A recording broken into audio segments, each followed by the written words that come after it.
Chapter 2. Search for Mr. Hyde. That evening Mr. Utterson came to his bachelor house in sombre spirits and sat down to dinner without relish.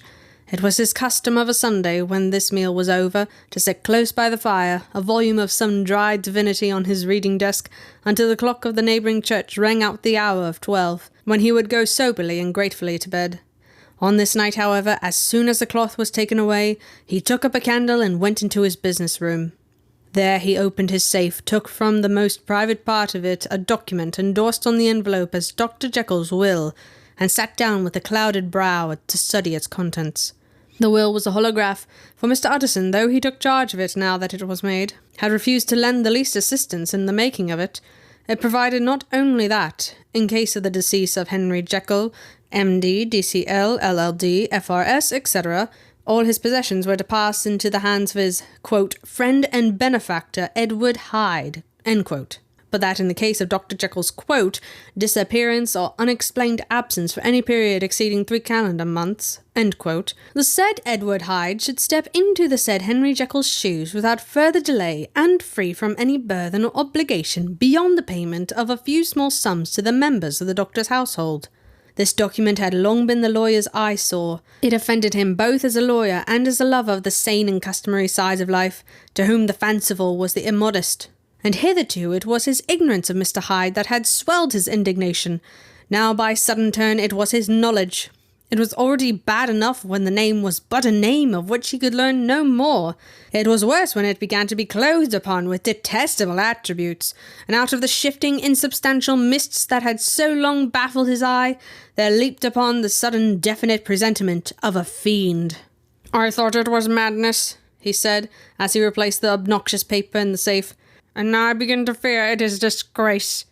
With that he blew out his candle, put on a greatcoat, and set forth in the direction of Cavendish Square, that citadel of medicine, where his friend the great Dr. Lanyon had his house and received his crowding patients. "If anyone knows, it will be Lanyon," he had thought. The solemn butler knew and welcomed him. He was subjected to no stage of delay, but ushered directly from the door into the dining room where Dr. Lanyon sat alone over his wine. There was a hearty, healthy, dapper, red-faced gentleman with a shock of hair prematurely white, and a boisterous and decided manner. At sight of Mr. Utterson he sprang up from his chair and welcomed him with both hands. The geniality, as was the way of the man, was somewhat theatrical to the eye, but it reposed on genuine feeling. For those two were old friends, old mates both at school and college, both thorough respecters of themselves and of each other, and what does not always follow, men who thoroughly enjoyed each other's company. After a little rambling talk, the lawyer led up to the subject which so disagreeably preoccupied his mind. "I suppose, Lanyon," said he, "you and I must be the 2 oldest friends that Henry Jekyll has?" "I wish the friends were younger," chuckled Dr. Lanyon, "but I suppose we are. And what of that? I see little of him now." "Indeed," said Utterson. "I thought you had a bond of common interest." "We had," was the reply, "but it is more than 10 years since Henry Jekyll became too fanciful for me. He began to go wrong in mind, and though of course I continue to take an interest in him for old sake's sake, as they say, I see and I have seen devilish little of the man. Such unscientific balderdash," added the doctor, flushing suddenly purple, "would have a strange Damon and Pythias." This little spirit of temper was somewhat of a relief to Mr. Utterson. They have only differed on some point of science, he thought, and being a man of no scientific passions, except in the matter of conveyancing, he even added, "It is nothing worse than that." He gave his friend a few seconds to recover his composure, and then approached the question he had come to put. "Did you ever come across a protégé of his, one Hyde?" he asked. "Hyde?" repeated Lanyon. "No, never heard of him since my time." That was the amount of information that the lawyer carried back with him to that great dark bed on which he tossed to and fro, until the small hours of the morning began to grow large. It was a night of little ease to his toiling mind, toiling in mere darkness and besieged by questions. 6 o'clock struck on the bells of the church that was so conveniently near to Mr. Utterson's dwelling, and still he was digging at the problem. Hitherto it had touched him on the intellectual side alone, but now his imagination was also engaged, or rather enslaved. and as he lay and tossed in the gross darkness of the night in the curtained room, Mr. Enfield's tale went by before his mind in a scroll of lighted pictures. He would be aware of the great field of lamps of a nocturnal city, then of the figure of a man walking swiftly, then of a child running from the doctors, and then that human juggernaut trod the child down and passed on regardless of her screams. Or else he would see a room in a rich house where his friend lay asleep, dreaming and smiling at his dreams. And then the door of that room would be opened, the curtains of the bed plucked apart, and the sleeper recalled, and lo! There would stand by his side a figure to whom power was given, and even at that dead hour he must rise and do its bidding. The figure in these two faces haunted the lawyer all night, and if at any time he dozed over, it was but to see it glide more stealthily through sleeping houses, or move the more swiftly and still the more swiftly, even to dizziness, through wider labyrinths of lamplighted city, and at every street corner crush a child and leave her screaming. And still the figure had no face by which he might know it. Even in his dreams it had no face, or one that baffled him and melted before his eyes. And thus it was that there sprang up and grew apace in the lawyer's mind a singularly strong, almost an inordinate curiosity to behold the features of the real Mr. Hyde. If he could but once set eyes on him, he thought the mystery would lighten and perhaps roll altogether away, as was the habit of mysterious things when well examined. He might see a reason for his friend's strange preference for bondage, call it which you please, and even for the startling clause of the will. At least it would be a face worth seeing, the face of a man who was without bowels of mercy, a face which had but to show itself to raise up in the mind of the unimpressionable Enfield a spirit of enduring hatred. From that time forward, Mr. Addison began to haunt the door of the by-street of shops, in the morning before office hours, at noon when business was plenty and time scarce, at night under the face of the fogged city moon. By all lights and at all hours of solitude or concourse, the lawyer was to be found on his chosen post. If he be Mr. Hyde, he had thought, I shall be Mr. Seek. And at last his patience was rewarded. It was a fine dry night, frost in the air, the streets as clean as a ballroom floor, the lamps unshaken by any wind, drawing a regular pattern of light and shadow. By 10 o'clock, when the shops were closed, the by-street was very solitary, and, in spite of the low growl of London from all round, very silent. Small sounds carried far. Domestic sounds out of the houses were clearly audible on either side of the roadway, and the rumour of the approach of any passenger preceded him by a long time. Mr. Addison had been some minutes at his post, when he was aware of an odd, light footstep drawing near. In the course of his nightly patrols he had long grown accustomed to the quaint effect with which the footfalls of a single person, while he is still a great way off, suddenly spring out distinct from the vast hum and clatter of the city. Yet his attention had never before been so sharply and decisively arrested, and it was with a strong superstitious prevision of success that he withdrew into the entry of the court. The steps drew swiftly nearer, and swelled out suddenly as they turned the end of the street. The lawyer, looking forth from the entry, could soon see what manner of man he had to deal with. He was small and very plainly dressed, and the look of him, even at that distance, went somehow strongly against the watcher's inclination. He made straight for the door, crossing the roadway to save time, and as he came, he drew a key from his pocket like one approaching home. Mr. Addison stepped out and touched him on the shoulder as he passed. Mr. Hyde, I think? Mr. Hyde shrank back with a hissing intake of the breath, but his fear was only momentary, and though he did not look the lawyer in the face, he answered coolly enough, That is my name. What do you want? I see you are going in, returned the lawyer. I'm an old friend of Dr. Jekyll's, Mr. Addison of Gaunt Street. You must have heard of my name, and meeting you so conveniently, I thought you might admit me. You will not find Dr. Jekyll. He is from home, replied Mr. Hyde, blowing in the key, and then suddenly, but still without looking up, How do you know me? He asked.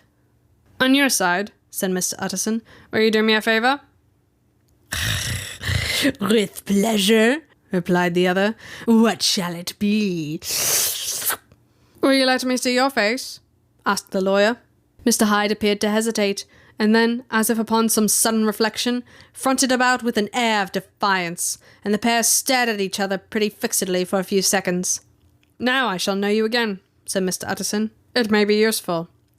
Yes, returned Mr. Hyde. It is as well we have met, and apropos you should have my address. And he gave a number of a street in Soho. Good God, thought Mr. Utterson.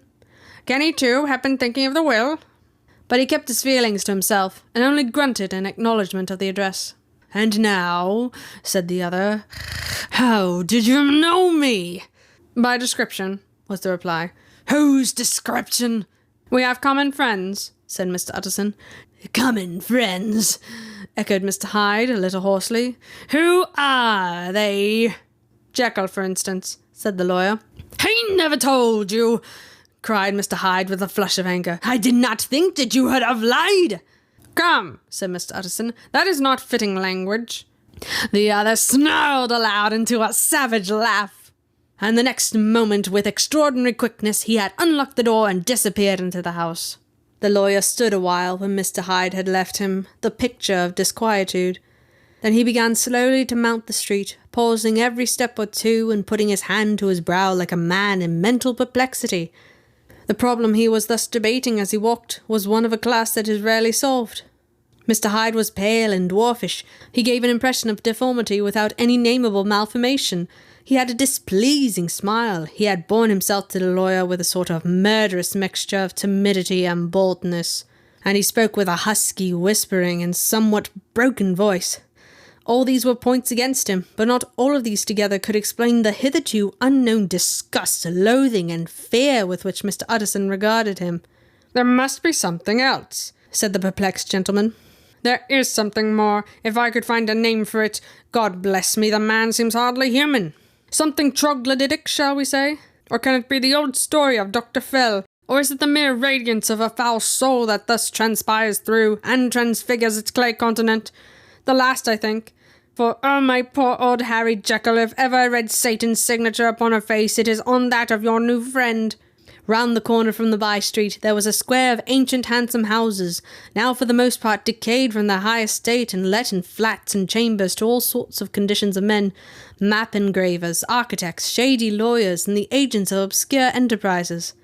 One house, however, second from the corner, was still occupied entire, and at the door of this, which wore a great air of wealth and comfort, though it was now plunged in darkness except for the fanlight, Mr. Utterson stopped and knocked.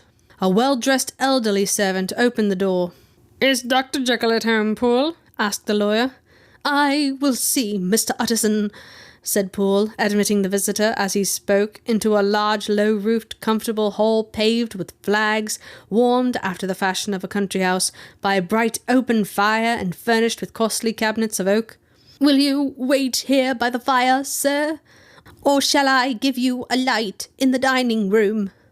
"Here, thank you," said the lawyer, and he drew near and leaned on the tall fender. This hall, in which he was now left alone, was a pet fancy of his friend the doctor's, and Utterson himself was wont to speak of it as the pleasantest room in London. But tonight there was a shudder in his blood. The face of Hyde sat heavy on his memory. He felt, what was rare with him, a nausea and distaste of life, and in the gloom of his spirits he seemed to read a menace in the flickering of the firelight on the polished cabinets and the uneasy starting of the shadow on the roof. He was ashamed of his relief when Poole presently returned to announce that Dr. Jekyll was gone out. "I saw Mr. Hyde go in by the old dissecting-room, Poole," he said. "Is that right, when Dr. Jekyll is from home?" "Quite right, Mr. Utterson, sir," replied the servant. "Mr. Hyde has a key." "Your master seems to repose a great deal of trust in that young man, Poole," resumed the other musingly. "Yes, sir, he does indeed," said Poole. "We all have orders to obey him." "I do not think I ever met Mr. Hyde?" asked Utterson. "Oh dear, no, sir. He never dines here," replied the butler. "Indeed, we see very little of him on this side of the house. He mostly comes and goes by the laboratory." "Well, good night, Poole." "Good night, Mr. Utterson."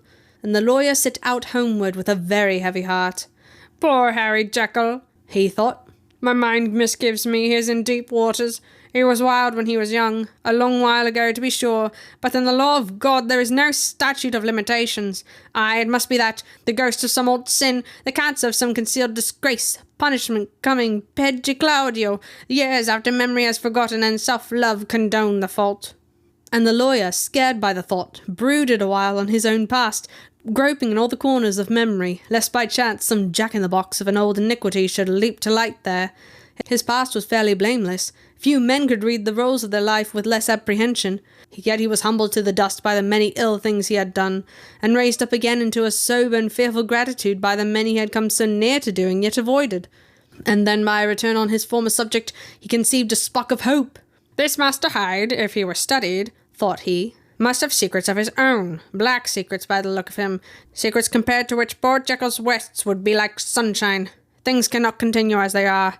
It turns me cold to think of this creature stealing like a thief to Harry's bedside. Poor Harry, what awakening! And the danger of it, for if this Hyde suspects the existence of the will, he may grow impatient to inherit. I must put my shoulders to the wheel, if Jekyll will but let me, he added. If Jekyll will only let me. For once more he saw before his mind's eye, as clear as transparency, the strange clauses of the will.